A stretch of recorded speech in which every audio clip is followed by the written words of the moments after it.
சீர்திருத்தத்தை பத்திலாம் கவலைப்பட அவசியமே இல்ல. அந்த மாப்பிள்ளை வீட்டுல எதிர்பார்க்கறதை விட ஜாஸ்தி நாங்க பண்ணி தருவோம். சார் அதெல்லாம் ஓகே தான் சார். இந்த காலத்து பொண்ணுங்க தனக்கு வரப்போற புருஷன் இப்படிதான் இருக்கணும்னு எதிர்பார்க்கறாங்க சார். அது என்னன்னு சொன்னீங்கன்னா அதுக்கேத்த மாதிரி மாப்பிள்ளை பார்க்கறதுக்கு வசதியா இருக்கும். உண்மைதான் சார். ஏன்னா நேத்து ஒரு இடத்துக்கு போயிருந்தேன். இந்த மாதிரி மாப்பிள்ளலாம் பாக்குறதுக்கு இப்ப இருக்க பொண்ணுங்களாம் ரொம்ப மாடர்னா இருக்குன்னு சொல்றாங்க சார். எங்க போயிட்டு வந்தாலும் கேள்வி கேட்க கூடாதுன்றாங்க. ஏன்னா வேலை அப்படி ஐடி செக்டர்ன்றாங்க. ஏதோ வாரத்துல ஒரு நாள் ஆபீஸ்ல பார்ட்டிக்கு போனா கூட ஏதோ கூல்ட்ரிங்க் சாப்பிடுவாங்களா சார். வர்ற மாப்பிள்ள அதை கூட புரிஞ்சுக்கணும்ன்றாங்க. இந்த மாதிரிலாம் எதிர்பார்க்கறாங்க சார். நீங்க எதுவுமே சொல்லாம நாங்க எப்படி சார் பாக்குறது? ஆமா சார். ஏங்க கூல் ட்ரிங்க்ஸ் குடிக்கிறதுல என்னங்க தப்பு இருக்கு? அதுவும் வாரத்துக்கு ஒரு நாள் தான் அந்த பொண்ணு குடிக்கும்ன்றீங்க. எதுக்கு வாரத்துக்கு ஒரு நாள்? டெய்லியும் குடிக்கலாமே. உத்தமன் சொல்லுங்க. அவங்க சொல்ற கூல் ட்ரிங்க்ஸ் வேற உத்தமன். ஓ சாரி பெரிய தம்பி. இப்ப நீங்க என்ன சொல்ல வரீங்க? உன்னோட விருப்பு வெறுப்பு என்னன்னு சொன்னீங்கன்னா அதுக்கு தகுந்த மாதிரி மாப்பிள்ளைய பார்த்தரலாம். என்ன சார் சொல்றீங்க? ஆமா சார், கரெக்டா சொன்னீங்க. மாப்பிள்ளை எப்படி வேணுங்கிறது நான் சொல்றதை விட கட்டிக்க போறவங்களே சொன்னா இன்னும் நல்லா இருக்கும்ல. அவங்களே நேர்ல வர சொல்ற. ஒரு நிமிஷம்.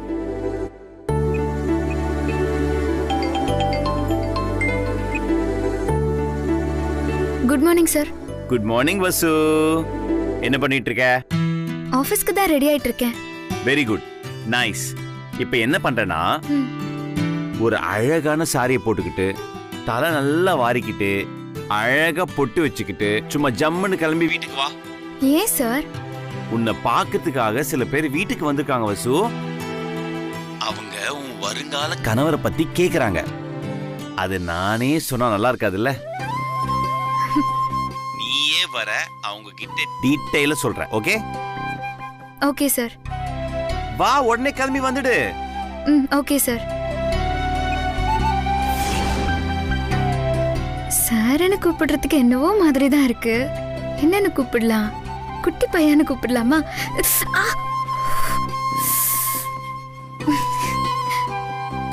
குட்டி பையவை பார்க்க போகணும்.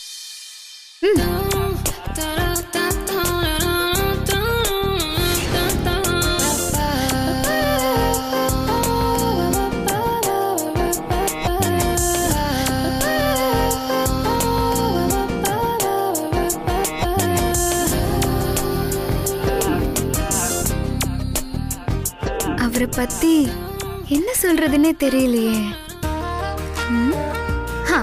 அர்ஜுன் சார் அழகா இருப்பாரு. அவரோட சின்ன கண்ணு பவர்ஃபுல்லா இருக்கும். அத பாக்குறப்போ கரண்ட் ஷாக் அடிச்ச மாதிரி இருக்கும். ஜாலியா பேசுவாரு. குழந்தை மாதிரி பேசுறது அவ்வளவு கியூட்டா இருக்கும். அவரு நடக்கிறது, ட்ரெஸ் பண்றது எல்லாமே சூப்பரா இருக்குமே. அவருக்கு நாம மேட்ச் ஆகுமா?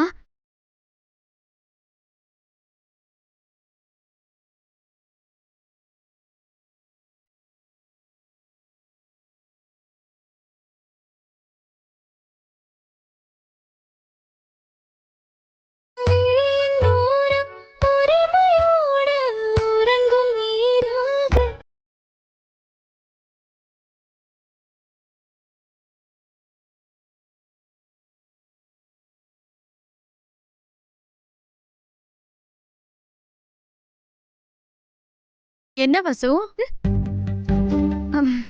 எங்கம்மா கிளம்பிட்ட? அதுவும் இவ்வளவு சந்தோஷமா கிளம்பிருக்க? அது அர்ஜுன் சார் வீட்டுக்கு போறேன். கெஸ்ட் வந்திருக்காங்க போல. அவங்க மாப்பிள்ளைய பத்தி கேக்குறாங்களாம். அவருக்கு சொல்றதுக்கு என்னவோ மாதிரி இருக்கான். அதான் என்ன நேரடியா வந்து சொல்றாரு. நல்ல விஷயம் தானேம்மா. பத்திரமா போயிட்டு வா. நானும் அம்மாவும் கோயிலுக்கு போயிட்டு வந்துடுறோம். சரிப்பா. சரி போயிட்டு வா. என்னங்க பாத்தீங்களா, இப்பவே வசந்தரா முகத்துல கல்யாண பொண்ணு களை வந்துருச்சுங்க. அவ எப்பவுமே இதே மாதிரி சந்தோஷமா இருந்தா போதும். சரி, கோயிலுக்கு போறதுக்கு ரெடியாகு. சரி.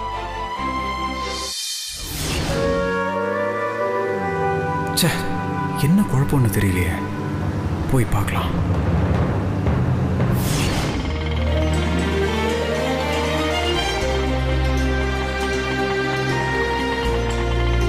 அர்ஜுன் சார் பெரும்பாலும் லைட் கலர் ஷர்ட் தான் போடுவாரு. ஆனா அவருக்கு எந்த கலர் ட்ரெஸ் போட்டாலும் சூப்பரா தான் இருக்கும். ஒரு பக்கம் பார்த்தா தல அஜித், இன்னொரு பக்கம் தளபதி விஜய் மாதிரி இருக்காரு. ரெண்டும் சேர்த்து ஒரு ஸ்மார்ட்டான ஹீரோ தான் அவரு. என்ன தனியா பேசிட்டு வராங்க? ஹெட்ஃபோன் இல்லையே. சாயந்தரம் அர்ஜுன் சாருக்கு ஸ்டைலா ஒரு டிஷர்ட்டோ இல்ல ஜீன்ஸோ வாங்கி கொடுக்கலாமா? அப்பதான் அவரு நல்ல ஸ்மார்ட்டா இருப்பாரு. வெக்கமா வருது. ச்சே, அண்ணி எவ்வளோ ஆசையா இருப்பாங்க. இந்த விஷயத்தை அண்ணிக்கிட்ட எப்படி சொல்ல போறேன்னு தெரியலையே.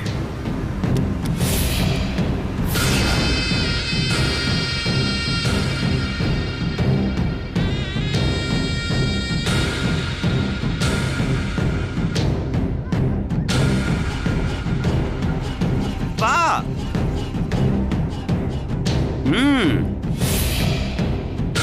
என்ன வசு அங்கேயே நின்ட்ட? வா. Nice sorry, very good. மா, வசு பத்தியா? பாத்தேன்டா. நீ வசுந்தராவை பாத்தியான்னு கேக்குற. ஆனா நான் அவ முகத்துல இருக்கிற வெக்கத்தையும் சேர்த்து பாக்குறேன்டா. கல்யாண பொண்ணுக்கு வெக்கம் வர்றது இயல்பு தானடா. கரெக்டா சொன்னீங்க அண்ணி. வசுந்தரா சாதாரண பொண்ணு இல்ல, கல்யாண பொண்ணு. என்ன வசுந்தரா? எல்லாரும் கேட்டுக்கோங்க. இவங்க தான் கல்யாண பொண்ணு. இவங்க பேரு வசுந்தரா. வசு, உன்னை பத்தி நிறைய விஷயங்கள் கேக்குறாங்க. என்ன சொல்றது?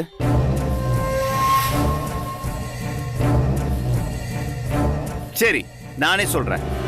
வசுந்தரா ரொம்ப அழகான பொண்ணு, குடும்ப பாங்கான பொண்ணு, நல்ல சமைப்பா, வீட்டுல இருக்கவங்கள அருமையா பாத்துப்பா. அவ எங்க வீட்டுக்கு வந்ததுல இருந்து எல்லா வேலையும் அவ தான் பாத்துக்கிறா. எல்லா வேலையும் இழுத்து போட்டு பண்ணுவா சார். யாருமே தப்பு செய்யக்கூடாது. ரொம்ப ஸ்ட்ரெயிட் ஃபார்வர்டு. அவளுக்கு பிடிக்கவே பிடிக்காது. ஆக்சுவலா எனக்கு என்ன பிடிக்கும்னு எனக்கு தெரிஞ்சதை விட, ஏன் எங்க அம்மாக்கு தெரிஞ்சதை விட வசுக்கு அதிகமாவே தெரியும். எப்பவுமே நான் அவளை மிஸ் பண்ணவே மாட்டேன். இதுதான் இவ கேரக்டர். வசு, இப்ப சொல்லு, உனக்கு வரப்போற மாப்பிள்ளை எப்படி இருக்கணும்னு.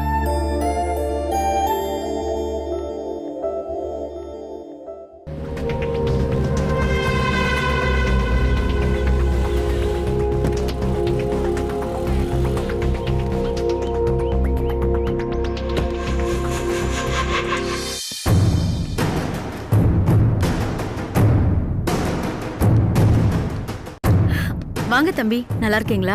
நல்லா இருக்கேங்க. வாங்க தம்பி. வசுந்தரா மேடம் இருக்காங்களா? இப்பதான் உங்க வீட்டுக்கு கிளம்பி போனா. யாரோ கெஸ்ட் வந்திருக்காங்களா, அவங்க மாப்பிள்ளை எப்படி இருக்கணும்னு கேட்டாங்களா. அர்ஜுன் தம்பி வசுந்தராவா சொல்லணும்னு ஆசைப்பட்டாரு. அதான் உங்க வீட்டுக்கு போயிருக்கா. என்ன விஷயம் நாங்க சொல்லுங்க. கூட பக்கத்துல இருக்க கோயிலுக்கு தான் புறப்பட்டு போயிட்டு இருக்கோம். பசு கூட அங்க வந்துறேன்னு சொல்லியிருக்கா. நீங்க ஏதாவது பேசணும்னா அங்க வந்துடலாமே. இல்ல சார், பரவாயில்ல, நான் வரேன். தம்பி காஃபி குடிச்சிட்டு போங்க. இல்ல, இன்னொரு நாள் கண்டிப்பா சாப்பிட்றேன். வரேன். அன்னைக்கு ஃபோன் போட்டு பார்ப்போம். ஒருவேளை ஆன் த வேல இருந்தா விஷயத்தை கன்வே பண்ணிடுவோம்.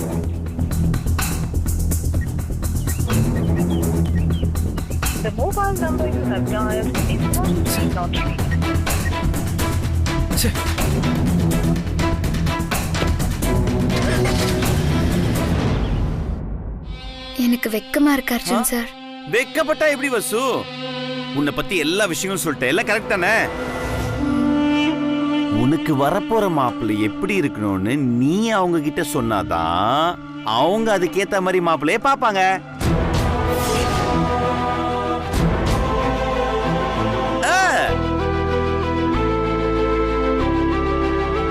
அர்ஜுன் சார் என்ன சொல்றீங்க? ஓய், sorry sorry sorry sorry sorry. இவங்க யாருன்னு யாரும் சொல்லல வசு. இவங்க சென்னையில இருக்கிற பெஸ்ட் மேரேஜ் புரோக்கர்ஸ். ஓகேவா? சோ இவங்க எல்லாரும் உனக்கு சூப்பர் மாப்பிள்ளைய பார்க்க போறாங்க. சோ உனக்கு எப்படிப்பட்ட மாப்பிள்ளை வேணும்னு நீ ஏன் அவங்க கிட்ட சொல்லு. அவங்க அதுக்கேத்த சூப்பர் மாப்பிள்ளைய உனக்காக பிடிச்சிட்டு வருவாங்க பாரு.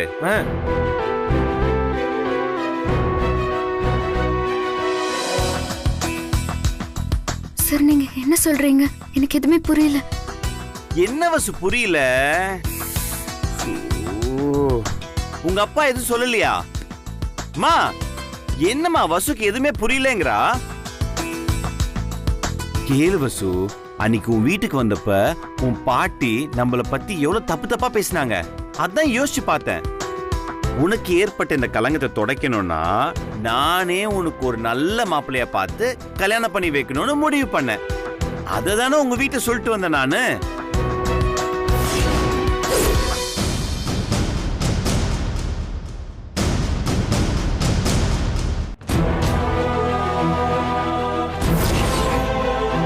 வசு, என்ன அப்படியே நிக்கிற?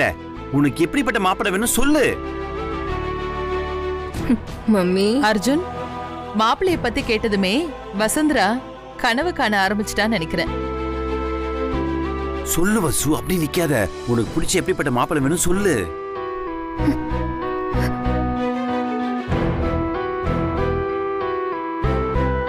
என்ன வசு அப்படி திரும்பிக்கிட்ட?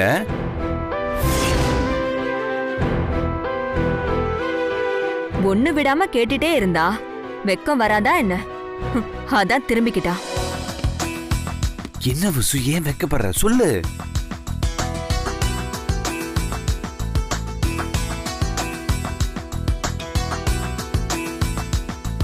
சொல்லு வசுந்தரா, மாமா தான் கேக்குறாருல, அப்பதான் உனக்கு ஏத்த மாதிரி மாப்பிள்ள பார்க்க முடியும். சொல்லு வசு, மாப்பிள்ளை எப்படி இருக்கணும் சொல்லு.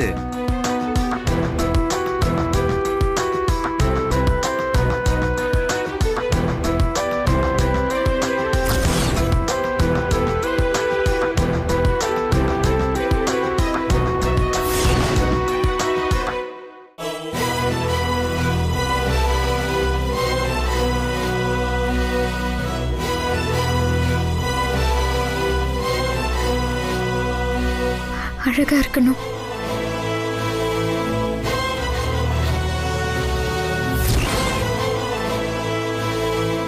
என்ன புரிஞ்சுக்கிட்டவரா இருக்கணும்.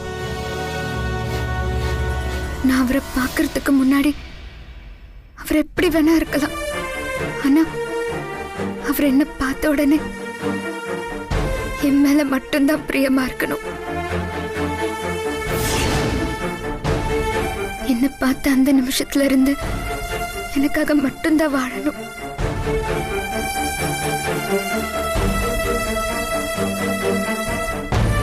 சூப்பர் வசு, சூப்பர். நீ கவலையப்படாத. நீ ஆசைப்பட்ட மாதிரி இந்த உலகத்துல எங்க இருந்தாலும் அந்த பையனும் கண்ணு முன்னாடி கொண்டு வந்து நிப்பாட்டுறேன் பாரு. ராணி மாதிரி வாழ போற வசு. கேளுங்க, இத பாருங்க. நான் மறுபடியும் சொல்றேன், வசுந்தரா என்னுடைய ஸ்டாஃப் இல்ல, என்னுடைய ஃப்ரெண்டு. கிட்டத்தட்ட எங்க ஃபேமிலியில ஒரு பொண்ணு மாதிரி. ஓகேவா? நீங்க காசை பத்தியோ வரதட்சணை பத்தியோ கவலையே படாதீங்க. அது என்னன்னாலும் நான் பாத்துக்கிறேன். ஓகே?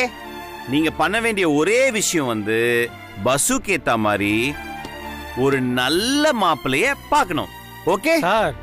கவலையே படாதீங்க சார். நீங்க சொன்ன மாதிரி சூப்பர் மாப்பிள்ளைய கொண்டு வந்து நிறுத்துறோம் சார். அப்போ நாங்க ரொம்ப நன்றி, ரொம்ப நன்றி, ரொம்ப நன்றி. அம்மா வரமா? வரோம் சார். போயிட்டு வரமா? வாங்க வாங்க. வரமா? மூஞ்சிய பாரு, நல்லா வெளுத்து போச்சு. இருக்காதா பின்ன? மனசுல என்ன நினைச்சிட்டு வந்தாலும் அழகா வேணுமா? இந்த மூஞ்சிக்கு இது வேறயா? அர்ஜுன் மாமாக்கு எதுக்கு மாமா இந்த தேவையில்லாத வேலை? ஏன் அக்ஷு, என்ன பேசுற நீ? அவளுக்கு கல்யாணம் நடந்தாதான் ஓ ரூட்டு கிளியர் ஆகும். அப்பதான் உனக்கும் அர்ஜுனுக்கும் கல்யாணம் நடக்கும். என்ன புரியுதா? மம்மி, என்ன இருந்தாலும் மாமாக்கு இது தேவையில்லாத வேலை தானே மம்மி. வசு ஓகே தானே? ஓகே சார், எனக்கு ஆபீஸ்ல வேலை இருக்கு, நான் கிளம்புறேன். ஹேய் வசு, நான் பயங்கர ஹாப்பியா இருக்கேன். ஏன் தெரியுமா? நீங்களே சொல்லுங்க அர்ஜுன் சார். என்னுடைய சின்ன வயசு ஃப்ரெண்ட் இருக்கால, அவளை பத்தி இன்ஃபர்மேஷன் கிடைச்சிருக்கு வசு. நம்ம அட்வர்டைஸ்மெண்ட் கொடுத்தோம்ல, அதை பார்த்து யாரோ ஒருத்தவங்க ஃபோன் பண்ணியிருக்காங்க.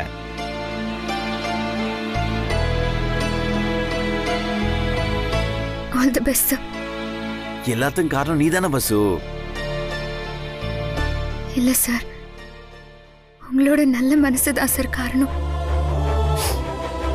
அப்ப நான் வரட்டுமா சார்? எங்க போற? என் ஃப்ரெண்ட் ஒருத்தரை பார்க்க போறேன் சார். பை. வசு ஹாப்பி தானே?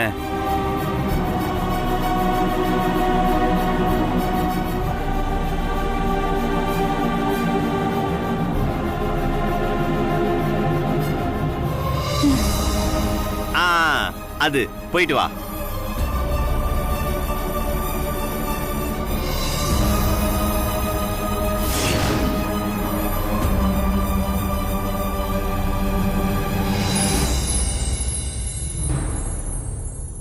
தம்பி வந்துட்டாரு. ஆனந்த், ஏன்டா இவ்வளவு லேட்டா வந்திருக்க? எங்கடா போயிருந்த? இப்பதான்டா வசுக்கு மாப்பிள்ளை பார்க்க எல்லா புரோக்கர்ஸும் வந்திருந்தாங்க. டேய், ஏடா ஒரு மாதிரி இருக்க?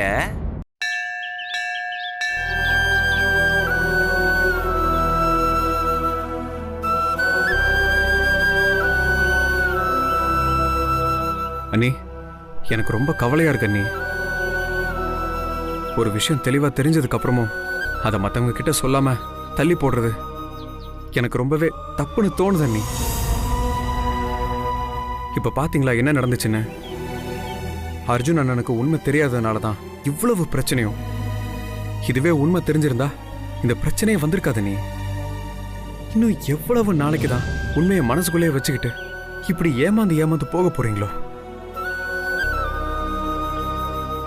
அண்ணி, எனக்கு மனசாட்சி இருக்கு. நடந்தது எல்லாமே எனக்கு தெரியும். அண்ணன் ஃபர்ஸ்ட் எப்படி இருந்தாரு, இப்ப எப்படி இருக்காரு, இந்த மாற்றத்துக்கு யார் காரணம், இது எல்லாமே எனக்கு தெரியும். அப்படி தெரிஞ்சிருந்தும் கூட இப்படி நான் அமைதியா இருக்க வேண்டிய சூழ்நிலையை நினைச்சு ரொம்ப கவலையா இருக்கு அண்ணி. அண்ணனாகட்டும் அம்மாவாகட்டும், நீங்க தான் அவங்க தேடுற ஹார்ட் ஃப்ரெண்டுன்னு தெரிஞ்சா அவங்க ரொம்ப சந்தோஷப்படுவாங்க அண்ணி. என்ன பொறுத்த வரைக்கும் நீங்க எங்க குடும்பத்துக்கு மருமகளா வர்றது ரொம்ப அதிர்ஷ்டமான விஷயம். ஆனா அதை நிறைவேற்றுறதுல எவ்வளவு சிக்கல் வருது. தானா தெரியட்டோன்னு நீங்க பிடிவாதமா இருக்கீங்க. அது மறுபடியும் மறுபடியும் பிரச்சனையை மட்டும்தானே உண்டாக்குது நீ. இப்ப கூட பாருங்க, யாரோ ஃபோன் பண்ணி நம்ம கொடுத்த விளம்பரத்துல இருக்கிற பொண்ணை பார்த்துன்னு ஃபோன் பண்ணி சொல்லியிருக்காங்க. ரவிவர்மன் வரைஞ்சது உங்களோட படம். ஆனா அதுல ஏதேதோ குழப்பங்கள் நடந்து வேற ஏதோ ஒரு பொண்ணோட படம் விளம்பரத்துல வந்து இப்போ அதுக்கும் ஒரு ஃபோன் வேற வந்திருக்கு. அது என்னென்ன பிரச்சனையை உண்டாக்க போதோ. நீ சொல்றது சரிதான் ஆனந்த். ஆனா எப்பவுமே என் மேல ஒரு கண்ணை வச்சுக்கிட்டு நான் அந்த அந்தஸ்துக்கு வந்துடக்கூடாதுன்னு சில பேர் நினைக்கிறாங்க. அவங்க பேச்சுக்கு நான் ஆளாயிடக்கூடாதுன்னு நினைக்கிறேன். இப்படியோ கொஞ்சம் கொஞ்சமா அர்ஜுன் சார் என் மனசுக்குள்ள வந்துட்டாரு. நான் என்னையே அறியாம அவரை நேசிக்க ஆரம்பிச்சிட்டேன். கோயில்ல நான் பூக்குழியில இறங்கினதுக்கு கூட காரணம் அர்ஜுன் சாருக்கு எதுவும் கெட்ட பேர் வந்துடக்கூடாதுன்னு தான். என்ன காதல்ல உண்மையா இருக்கணும்னு நினைக்கிறவனா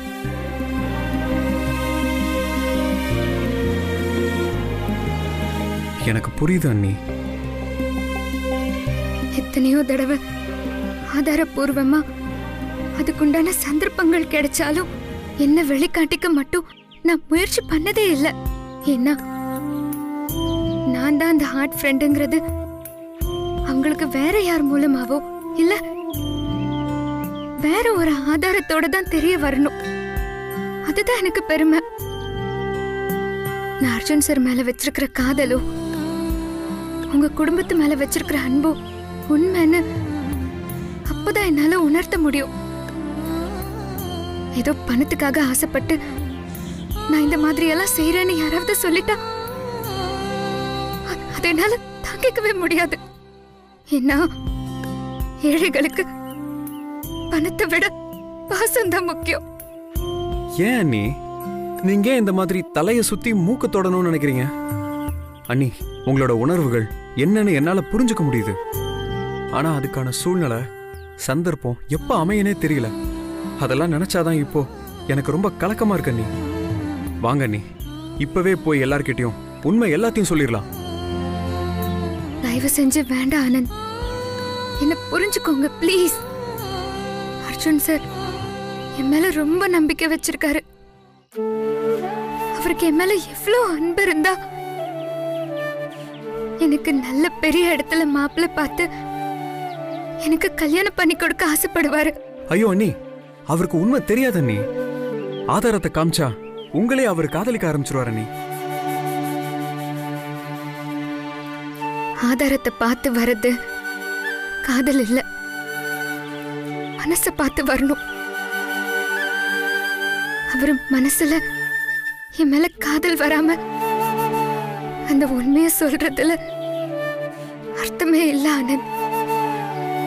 அது நான் அவர் மேல வச்சிருக்கிற காதலை அசிங்கப்படுத்துறதுக்கு சமம்.